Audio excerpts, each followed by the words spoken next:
On dit que le féminisme vient d'ailleurs, mais il est né d'ici, dans nos villages, dans nos prières, dans nos chansons.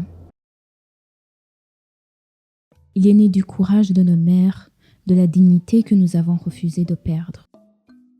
Et si défendre tes droits faisait de toi une cible? Et si parler de justice devenait un danger?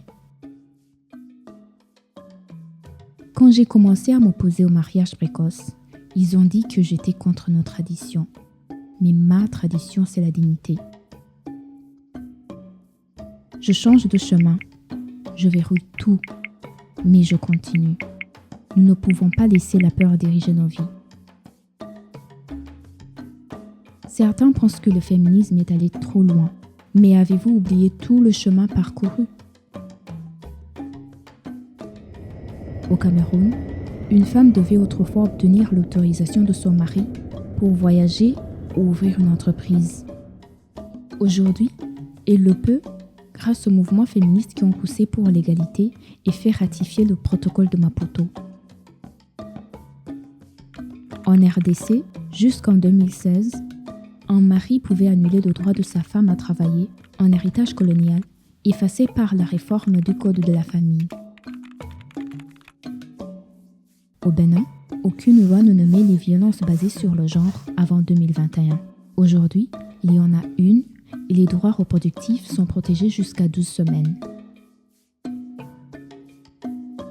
Au Sénégal, la lutte contre l'excision a commencé avant 2000 et se poursuit village après village, parce que les femmes ont refusé le silence.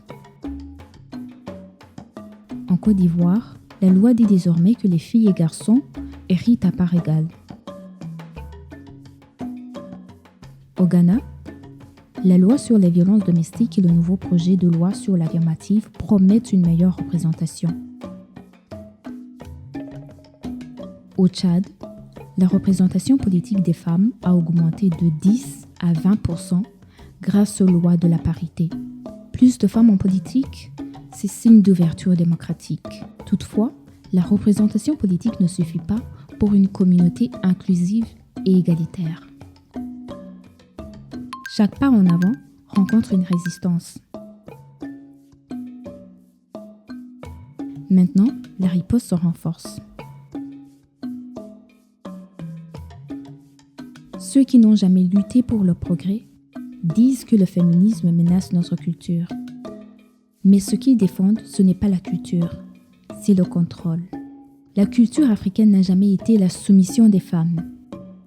Elle est équilibre, respect et dignité. J'ai appris à répondre avec humour, avec le rire entre sœurs. C'est notre armure invisible. J'écris des poèmes, je slame nos blessures en mots. L'art est ma réponse au silence.